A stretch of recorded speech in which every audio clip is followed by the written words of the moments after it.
What's up, everybody? Welcome back to another episode of Retro Hoop Collectibles. It is very much early in the morning for me still. I haven't even finished my coffee yet. And PSA, once again, very quietly, very obscurely, drops what I think is going to be one of the most in-depth videos on their grading process, I hope.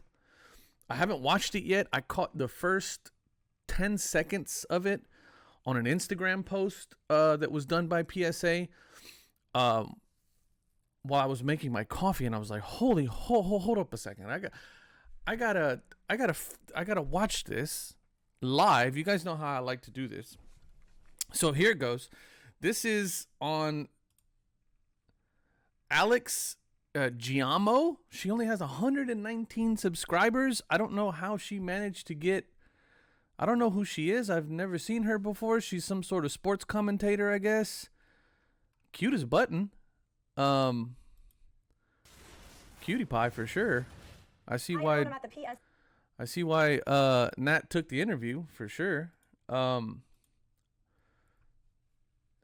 Yeah, so anyway, and I mean that in the most respectful way possible. People, please, it's 2024. I'm a feminist ally. Don't get your panties all in a bunch. She is a cutie pie. Don't. Anyway, let's see what this is all about.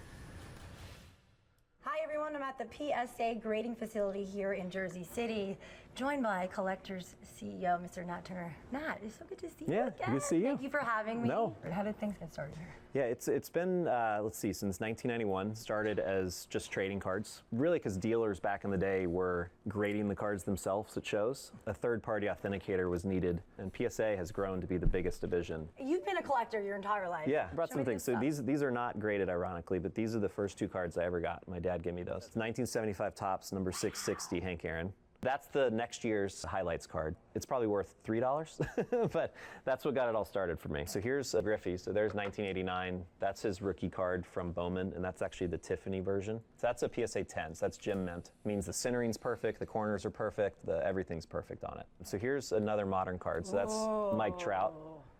In 1914, and then they did it in 1915 too, the Cracker Jack Company produced baseball cards. These are art. They really are.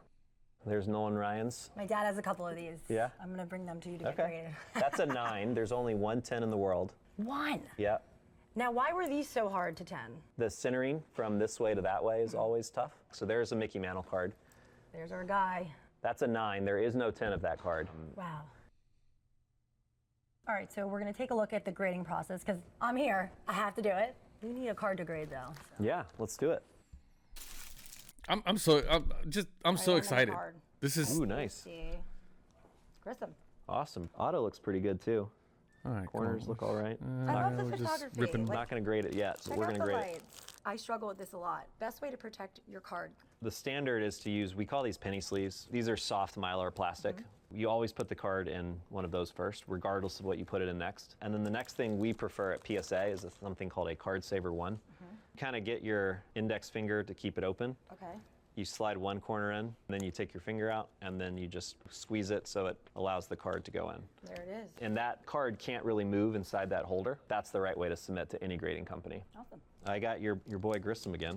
There you go. Chrome. Is that a refractor? That's the chrome. It's the chrome version. Go. Parallel, unnumbered. All right, they're just ripping boxes here. We're gonna Do it. All right. I'm starting to get a little nervous that this is clickbait because we're 3 minutes into a 6-minute video roughly, and they haven't talked about grading at all. So, right, we're here this with might Daniel. be a. Oh, here we You're go. the pro. Hold on. I'm Just as I was talking Give mess. us a look at the process. Let's do it. Let's do it. All right, we're here with Daniel. You're the pro. How do we get started here, man? We go one at a time. We pull them. You're the pro. So first things first, let's notice the lighting that this guy is in. Like completely dark lighting, one lamp. I have to imagine that this is actually a grader grading in his normal, area. How do we get started here, man? We go one at a time. We pull them out from the card holder. Slowly pull them out of the sleeve. Take a look at the card first for corners. The lamps are specific for us to capture any dents, any... Wait a second. See, here's They're wiping them down for you. I don't know if this is just being done for the cameras or is this like a real process or what, but Print line scratches that we might miss with normal lights. Check for how it looks eye appeal wise. If the nameplate was shifted down, the logos were shifted too far to the edge, then I would dock for that. I do finagle the card against the light to check for any print line scratches, dents. So is it harder for you to grade when the cards come in, you know, right out of the gate? In terms of newer cards, they are actually more crisp than the older ones, so they are easier to grade in that sense. using a loop, getting right up on that card. Again, I don't know if this was done. Obviously, this is for the show, for the cameras, right? But the only problem is when it comes to centering, because if we're unsure of what the borders are, because they're new products. Okay, so I'm going to show you a Vaughn Grissom, let's say 10 other submissions if you say that same card. Do you look at the grades that you gave to those other cards to compare this one to, or no? So every card comes in. Grade the card in front of you. I like it. We do have software to make sure the card's real. We do have photos of every card that's ever been submitted, and we use millions of those photos to compare against new cards. And then now we do things like centering, so the software will in front of you. I like it. okay, I want to harp on this for a second because I want you guys to watch. As somebody who's been in corporate for a long time, one of the things that good organizations always have is almost like a mission statement or like a driving statement for their organization. And I want you guys to watch the way that Nat said, grade the card in front of you. He kind of said it as a like, this is our. No, so every card comes in. Grade the card in front of you. I like it. We do have software. Yeah. So you see how he said it, and then the grader was like, like this is like. I got a feeling that grade the card in front of you is a big make driver sure the card's for their. real. We do have photos of every card that's ever been submitted, and we use millions of those photos to compare against new cards. And then now we do things like centering, so the software will say 50-50 top, bottom, front, back. The system can actually calculate it for you. There's another department called PSA DNA, and they check the condition of the auto. Hold on a second. Back, the system can actually now make sure the card's real. We do have photos of every card that's ever been submitted, and we use millions of those photos to compare against new cards. And then now we do things like centering, so the software will say 50-50 top, bottom, front, back. The system can actually calculate it for you. There's another department called PSA DNA, and they check the condition of the auto. If the customer wanted both an auto grade and a grade on the card, then you would see double grades on the actual encasement. And how do you grade an auto? Like the player's signing it. What makes an auto good or bad? A lot of times it's the boldness, just because the player's going really fast. Or towards the end of a print run, like if he's signing 100 cards, the last 10, maybe the Sharpie's running out. The other thing we see is if the mark goes off the side of the card, that also docks it. All right, Daniel, it's all in your hands. All right? All right, We'll cool. see it when you're done. All right, sounds good. Again with the wiping. They're wiping the cards down for you. So this whole idea of fingerprints and all that stuff. All right, it's the moment of truth. Got my cards back with their fancy grades. Let's check it out. Zach Thompson auto. All right, it's a 9. O'Neal Cruz, another 9. Jordan Alvarez going yard. 10! So hold on a second. You see how they're blurring out. They're blurring out the cert O'Neal number. Cruz, another 9. Jordan Alvarez going yard. 10! Woo! Jackie Robinson better be. Yes! Only a 10 for Jackie. Adley and Gunner. 9 on the Adley and a 9 on the Gunner. A 9 on the Vaughn Grissom auto. Out of 50. That is a nice pull, people. And a 10 out of the Chrome. That's pretty sick right there. Thank you so much, PSA, Nat Turner. You guys are the best. I had so much fun.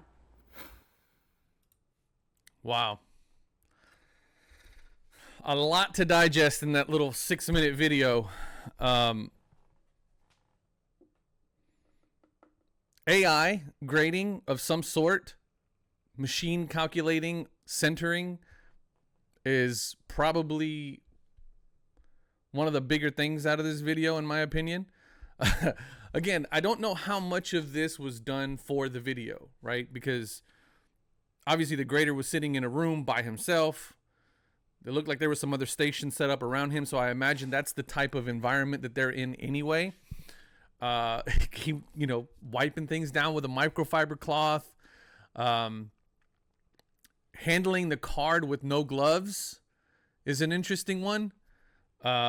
Because I don't know if that's standard practice, or again, if that's something that was just, like, hey, I got to imagine that guy was, maybe a head grader, senior grader, something like that. Thought that was interesting that he was handling with no gloves. The idea of Nat, saying, hey, grade the card in front of you, and he said it with conviction and sort of as if that was the kind of the way that they do their business, right? That's kind of like the driving statement, the mission statement behind PSA, or maybe that's something that's instilled in the graders. It's like, hey, forget about everything else, grade the card in front of you. You know what I mean? So that was interesting to see. Another thing that I mentioned there, so the AI being used, just interesting. The lighting in the room, which was completely dark, one lamp. The guy using a loop. I mean, these are all things that we've kind of already known, but never really saw in action. I'm not sure exactly what prompted them to put this video out. I'm happy that they did. It's not like somebody just showing up at the front door and then being invited to see the operations. There was some setup there, but it's good to see something from them. Anyway, what do you guys think? I'm gonna go back and watch this a couple more times, but like I said, it's really interesting to finally see something from them behind the scenes wise. Interesting that they did it on a smaller channel. I've seen that girl before, or the woman before. I think she's some sort of broadcaster or something. I'm not a big ESPN, Fox Sports person watcher anyway, so I tend to watch sports and on my own. But yeah, let me know what you guys think down in the comments. This is really interesting. It's it's again good to see them putting stuff out there.